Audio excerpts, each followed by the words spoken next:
Kita ke informasi selanjutnya, pemirsa. Proses pemulangan terpidana kasus penyelundupan narkoba asal Filipina Mary Jane Veloso dilakukan malam ini. Mary Jane akan diterbangkan ke negaranya pada 18 Desember dini hari.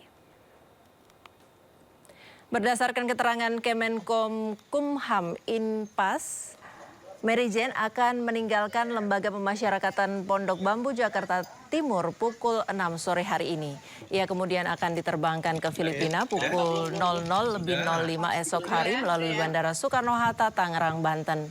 Nantinya Mary Jane akan diserahkan oleh PLT Deputi Bidang Koordinasi Keimigrasian dan Pemasyarakatan Kemenkumham Imipas kepada perwakilan Kedutaan Besar Filipina. Mary Jane, bentar Pak.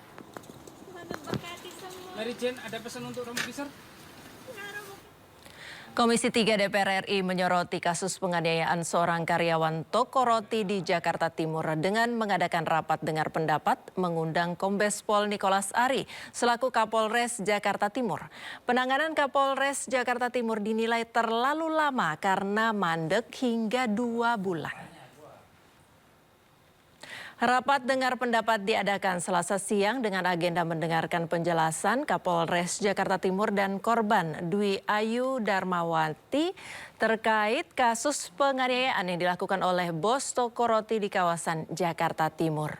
Komisi 3 berjanji akan mengawal kasus ini. Komisi 3 DPR RI juga menyayangkan Polri yang terlalu lama menanggapi laporan kasus ini, padahal kasus seperti ini bisa diproses dalam waktu 3 hingga 7 hari. Kapolres Jakarta Pusat mengaku belum mendapatkan gambar-gambar yang kini viral.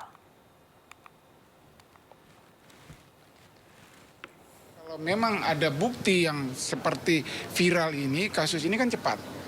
Kita tanganinya pasti cepat, karena awal mulanya itu tidak dilengkapi dengan bukti-bukti foto dan juga video yang sekarang viral itu. Sendiri ada nggak pasal laporan? Pada saat laporan kan korban datang ke Polres Metro Jakarta Timur, korban sudah bersih, artinya lukanya sudah dibersihkan, sudah dipakai salep. Karena sebelum datang ke Polres laporan, si korban sudah diantar oleh ibu tersangka untuk ke klinik, berobat ke klinik. Jadi pada saat datang korban kita lihat normal, memang ada bukti luka, dan selanjutnya kami mengantar korban untuk visum.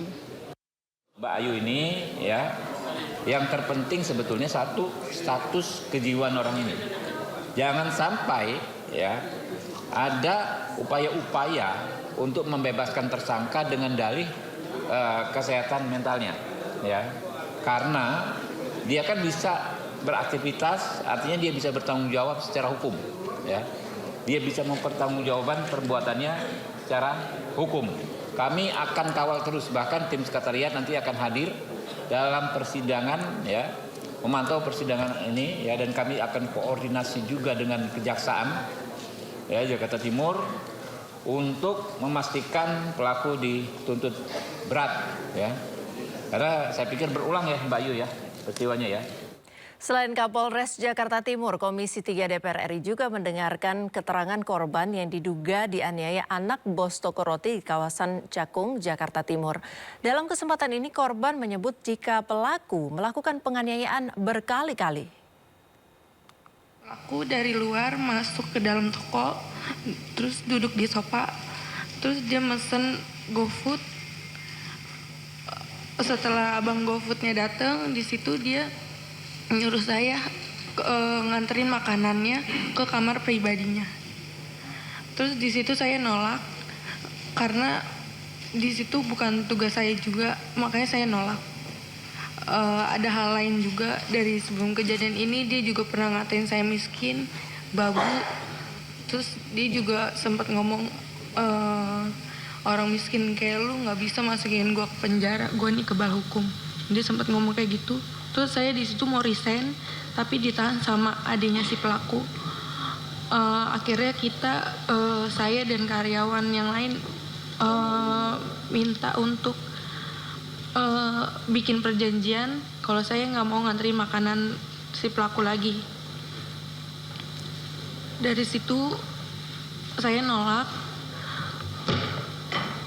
pas saya nolak berkali-kali, dia ngelempar saya pakai patung, terus ngelempar saya pakai bangku, habis itu ngelempar saya pakai mesin edisi BCA. Habis itu saya ditarik sama ayahnya si pelaku. Terus karena HP sama tas saya masih di dalam, akhirnya saya balik lagi ke dalam, tapi saya malah dilempari lagi pakai kursi. Ke informasi selanjutnya, pemirsa, Menteri Komunikasi dan Digital Mutia Hafid menegaskan kementerian yang dipimpinnya akan berperan aktif dalam menciptakan sistem digital yang mendukung pencegahan dan pemberantasan korupsi. Hal ini disampaikan dalam acara deklarasi Kemenkomdigi dalam rangka memperingati Hari Anti Korupsi Sedunia.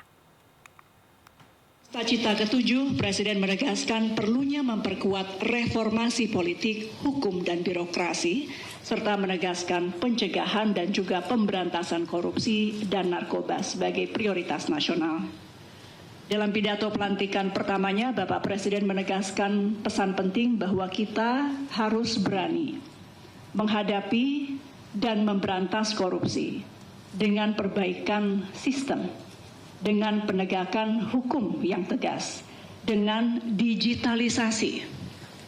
Sampai terakhir kemarin ketika di istana pun beliau menyampaikan pentingnya digitalisasi dalam rangka mencegah korupsi.